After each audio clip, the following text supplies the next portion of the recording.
Good evening, everybody. I want to begin by thanking the people of Washington, D.C. for hosting us, especially for putting up with more than 50 motorcades. And I will make one promise to the people of this city: I will not hold another one of these summits in another 6 years.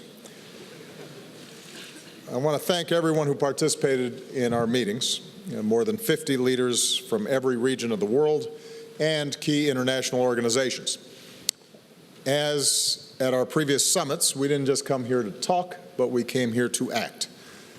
I know that the very technical nature of nuclear security doesn't always make for flashy headlines, but over the past 6 years, we have made significant, meaningful progress in securing the world's nuclear materials so that it never falls into the hands of terrorists. And I want to take a few moments to step back and lay out exactly what we have accomplished.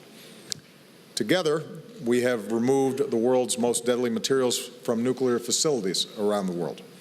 With Japan's announcement today, we've now removed or secured all the highly enriched uranium and plutonium from more than 50 facilities in 30 countries, more than 3.8 tons, which is more than enough to create 150 nuclear weapons. That's material that will never fall into the hands of terrorists. 14 nations and Taiwan, countries as diverse as Argentina and Chile to Libya and Turkey to Serbia and Vietnam, have now rid themselves entirely of highly enriched uranium and plutonium. In particular, I want to point out again that successfully removing all of Ukraine's highly enriched uranium 4 years ago meant that the very difficult situation in Ukraine over the past 2 years was not made even more dangerous by the presence of these materials. As of today, South America, an entire continent, is completely free of these dangerous materials. When Poland completes its removal this year, Central Europe will be free of them as well. When Indonesia completes its work this year, so will all of Southeast Asia.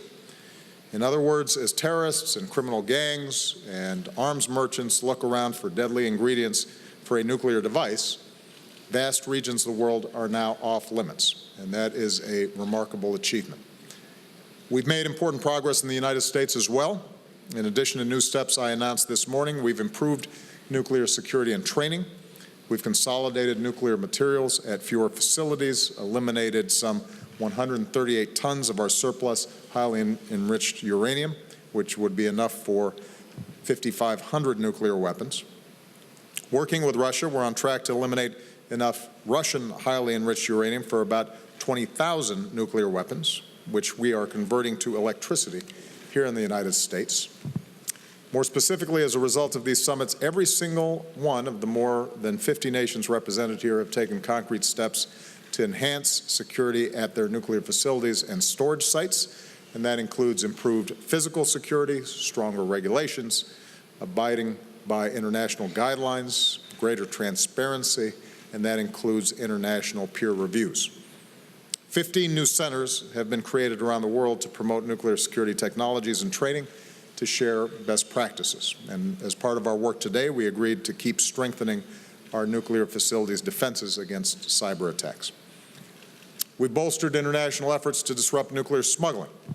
The Proliferation Security Initiative has grown to more than 100 nations, including regular exercises to improve our collective ability to interdict shipments. The United States and 36 partner countries have worked to install radiation detection equipment at more than 300 international border crossings, airports, and ports, and we are developing new mobile detection systems as well. And finally, as I noted this morning, we've strengthened the treaties and international partnerships that are a foundation for so many of our efforts. So again, we have made significant progress, and everyone involved in this work, especially our teams who have worked tirelessly for years, can take enormous pride in our achievements. Nevertheless, as I said earlier, our work is by no means finished. There's still a great deal of nuclear and radioactive material around the world that needs to be secured. Global stocks of plutonium are growing. Nuclear arsenals are expanding in some countries with more small tactical nuclear weapons, which could be at greater risk of theft. And as a consequence, one of the central goals of this summit was how do we build on the work that has been done so that we have an international architecture that can continue the efforts, even though this is the last formal Leaders Summit. So even as this is the last of those leader-level summits, today we agreed to maintain a strong architecture, including through the United Nations, the International Atomic Energy Agency, and Interpol, to carry on this work and to provide the resources and technical support that is needed to continue this mission. And we are creating a new nuclear security contact group, senior-level experts from more than 30 of our countries who will meet regularly to preserve the networks of cooperation we've built, to institutionalize this work, and to keep driving progress for years to come. At our session on ISIL this afternoon, there was widespread agreement that defeating terrorist groups like ISIL requires more information sharing. Everybody understands the urgency in the wake of what's happened in Brussels and Turkey, Pakistan, and so many other countries around the world. As a consequence, our Director of National Intelligence, Jim Clapper, is continuing to engage with intelligence leaders from a number of our European partners on deepening our cooperation. And today I invited all the nations represented at this summit to join a broader discussion among our intelligence and security services on how we can improve information sharing within and among our nations to prevent all manner of terrorist attacks, especially those that might involve weapons of mass destruction. In closing, I just want to say that preventing nuclear terrorism is one part of the broader agenda that I outlined 7 years ago in Prague, stopping the spread of nuclear weapons and seeking a world without them.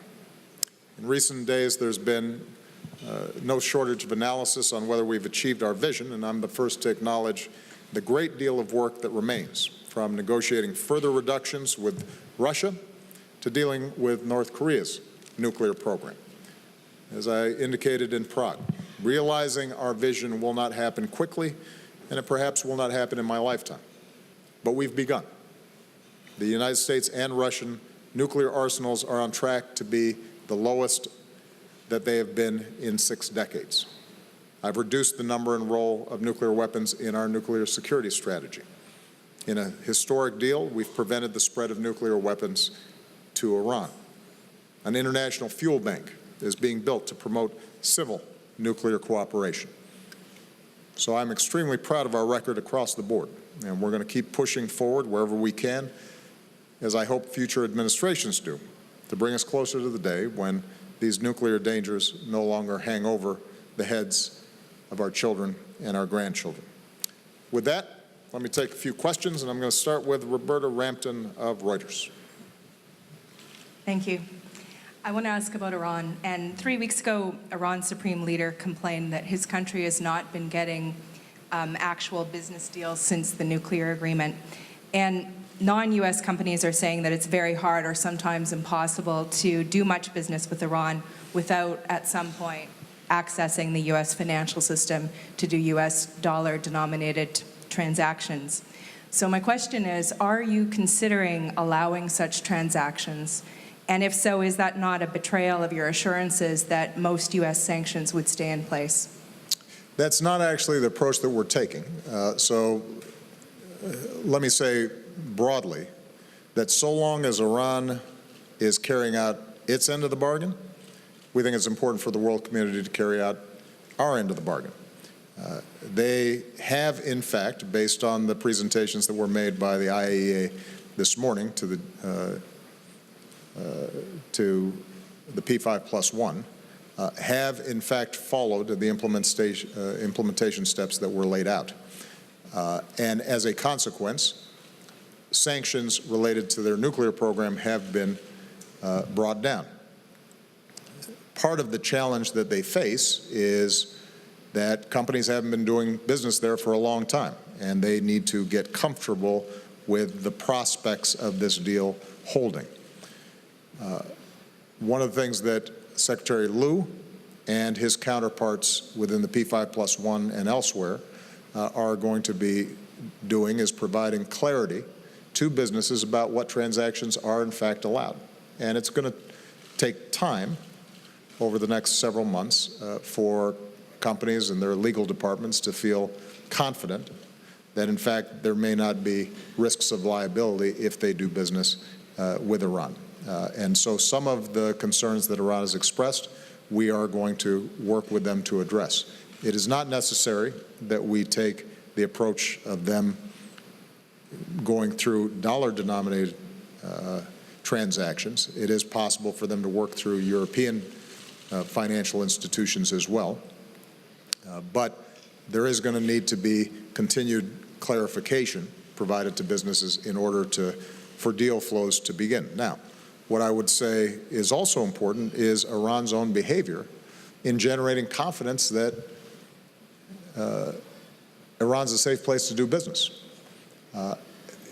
In a deal like this, my first priority, my first concern was making sure that we got their nuclear program stopped and material that they already had that would give them a very short breakout capacity, that was shipped out.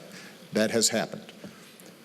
And I always said that I could not promise that Iran would take advantage of this opportunity in this window to re-enter the international community. Iran so far has followed the letter of the agreement, but the spirit of the agreement involves Iran also sending signals to the world community and businesses that it is not going to be engaging in a range of provocative actions that might scare business off. When they launch ballistic missiles with slogans calling for the destruction of Israel, that makes businesses nervous. There is some geopolitical risk that is heightened when they see that taking place. If Iran continues to ship missiles to Hezbollah, that gets businesses nervous. And so part of what I hope happens is we have a responsibility to provide clarity about the rules that govern so that Iran can in fact benefit, the Iranian people can benefit from an improved economic situation. But Iran has to understand what every country in the world understands, which is businesses want to go where they feel safe, where they don't see massive controversy, where they can be confident that transactions are going to operate normally. And that's an adjustment that Iran's going to have to make as well. And frankly, within Iran, I suspect there are different views in the same way that there are hardliners here in the United States who, even after we certify that this deal is working, even after our intelligence teams, Israeli intelligence teams say this has been a game changer, are still opposed to the deal on principle. There are hardliners inside of Iran who don't want to see Iran open itself up to the broader world community and are doing things to potentially undermine the deal. And so those forces that seek the benefits of the deal, not just in narrow terms, but more broadly, we want to make sure that over time, they're in a position to realize those benefits. Okay. David Nakamura. Thank you, Mr. President. As you mentioned at the beginning of your remarks, you just finished a working session with 50 world leaders about combating terrorism and groups like the Islamic State. And I wanted to ask you specifically about one of the strategies, prime strategies your administration is using in that effort.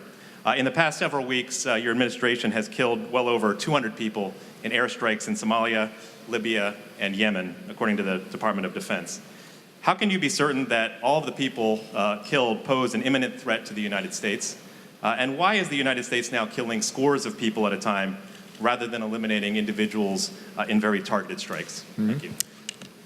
You know, we have constructed a fairly rigid and vigorous set of criteria for us evaluating the intelligence that we receive about ISIL, where it might be operating, where al-Qaeda is operating. These guidelines involve a whole range of agencies consulting extensively and are then checked, double-checked, triple-checked before kinetic actions are taken. And for the most part, our actions are directed at high-value targets in the countries that you just described, outside of the theater of Iraq and Syria. In some cases, what we're seeing are camps that, after long periods of monitoring, becomes clear are involved in and directing plots that could do the United States harm, or are supporting ISIL activities or al-Qaeda activities elsewhere in the world. So if after a long period of observation we are seeing that, in fact, explosive materials are being loaded onto trucks and individuals are engaging in training in small arms, and there are some of those individuals who are identified as couriers for ISIL or al-Qaeda, then based on those evaluations, a strike will be taken. But what we have been very cautious about is making sure that we are not taking strikes in situations where, for example, we think there's the presence of women or children, or if it is in a normally populated area. And, you know, recently we laid out the criteria by which we're making these decisions. We declassified many elements of this. We are going to be putting forward and trying to institutionalize on a regular basis how we make these evaluations and these analyses. I think, in terms of the broader debate that's taken place, David, I think there's been in the past legitimate criticism that the architecture, the legal architecture around the use of drone strikes or other kinetic strikes wasn't as precise as it should have been, and there's no doubt that civilians were killed that shouldn't have been. I think that over the last several years, we have worked very hard to avoid and prevent those kinds of tragedies from taking place. In situations of war, we have to take responsibility when we're not acting appropriately, or where we've just made mistakes, even with the best of intentions. And that's what we're going to continue to try to do. And what I can say with great confidence is that our operating procedures are as rigorous as they have ever been, and that there is a constant evaluation of precisely what we do. Carol Lee. Thank you, Mr. President. You've spent 7 years now working on nonproliferation issues, and you said in your opening remarks that you hope the future administrations do the same and make it a priority. This week, one of the Republican frontrunner to replace you said that perhaps South Korea and Japan should have nuclear weapons and wouldn't rule out using nuclear weapons in Europe. Did that come up at this summit? And just generally, what message does it send when a major party candidate is articulating such a reversal in U.S. foreign policy? And also, who did you vote for in the Democratic primary? Well, first of all, it's a secret ballot, isn't it? Okay. All right. No, I'm not going to tell you now. What do the statements you mentioned tell us? They tell us that the person who made the statements doesn't know much about foreign policy or nuclear policy or the Korean Peninsula or the world generally. It came up on the sidelines. I've said before that people pay attention to American elections. What we do is really important to the rest of the world. And even in those countries that are used to a carnival atmosphere in their own politics, want sobriety and clarity when it comes to U.S. elections, because they understand the President of the United States needs to know what's going on around the world and has to put in place the kinds of policies that lead not only to our security and prosperity, but will have an impact on everybody else's security and prosperity. Our alliance with Japan and the Republic of Korea is one of the foundations, one of the cornerstones of our presence in the Asia-Pacific region. It has underwritten the peace and prosperity of that region. It has been an enormous boon to American commerce and American influence, and it has prevented the possibilities of a nuclear escalation and conflict between countries that in the past and throughout history have been engaged in hugely destructive conflicts and controversies. So you don't mess with that. It is an investment that rests on the sacrifices that our men and women made back in World War II when they were fighting throughout the Pacific. It is because of their sacrifices and the wisdom that American foreign policy makers showed after World War II that we've been able to avoid catastrophe in those regions. And we don't want somebody in the Oval Office who doesn't recognize how important that is. Andrew Beattie. Thank you, Mr. President. Yesterday you met with President Erdogan of Turkey, hours after some fairly ugly scenes at the Brookings Institution. I was wondering, do you consider him an authoritarian? Turkey is a NATO ally. It is an extraordinarily important partner in our fight against ISIL. It is a country with whom we have a long and strategic relationship with.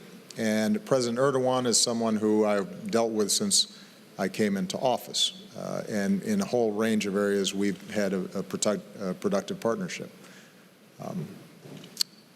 What is also true, and I have expressed this to him directly, so it's no secret that there are some trends within Turkey that I've been troubled with.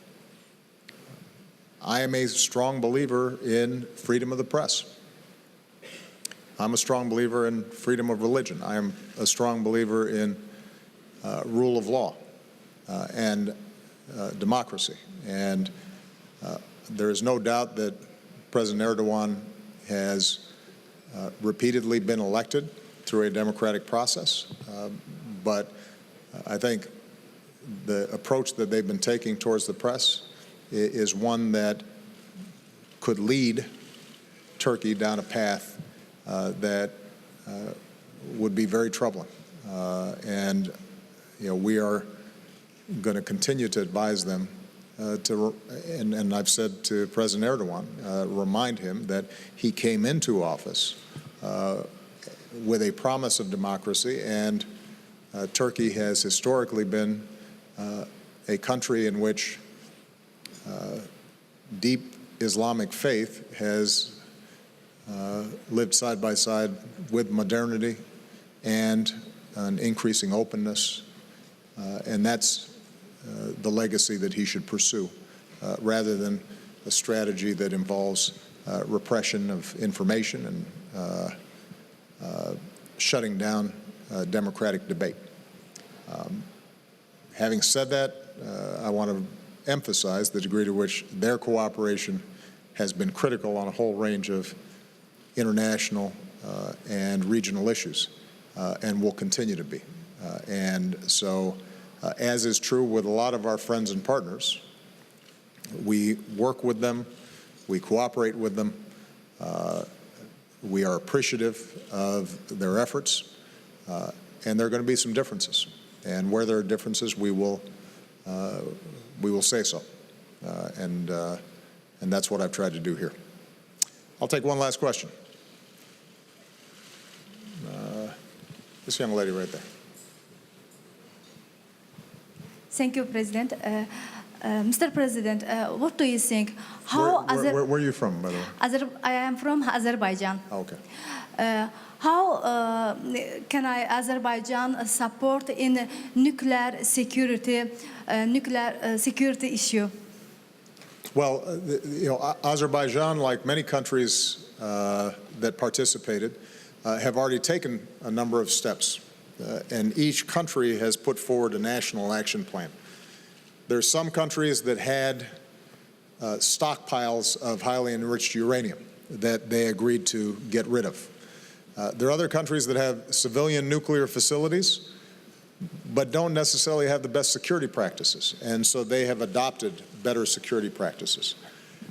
There are countries that could potentially be transit points for the smuggling of nuclear materials, and so they've worked with us on border controls and detection. And because of Azerbaijan's location, it's a critical partner in this process. I should point out, by the way, that although the focus of these summits has been on securing nuclear materials and making sure they don't fall into the hands of terrorists, the relationships, the information sharing, the stitching together of domestic law enforcement, international law enforcement, intelligence, military agencies, both within countries and between countries. This set of relationships internationally will be useful not just for nuclear material, but it is useful in preventing terrorism generally. It's useful in identifying threats of chemical weapons or biological weapons. One of the clear messages coming out of this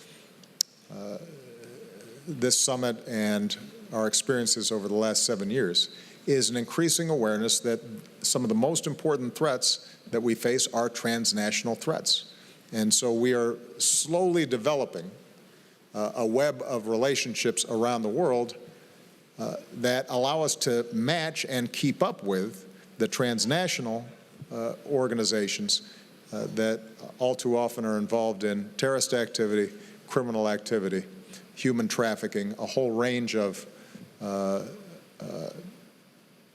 issues that can ultimately do our citizens harm. And seeing the strengthening of these institutions, I think, will be one of the most important legacies of this entire process. Mark Landler, since you had your hand up, I'll call on you one last question. Thank you, Mr. President. I wanted to ask a question about nuclear policy. Through these past 7 years, when you've pushed to rid the world of nuclear materials and fissile material, the U.S. nuclear industry has actually worked to improve miniaturization of warheads. And while it's not developed new classes of cruise missiles or warheads, it's worked to improve the technology. And that's prompted some in China and Russia to say, well, gee, we need to keep up. Are you concerned that the technological advances in the United States have had the effect of sort of undermining some of the progress you've made on the prevention side? I think it's a legitimate question, and I am concerned. Here's the balance that we've had to strike. We have a nuclear stockpile that we have to make sure is safe and make sure is reliable.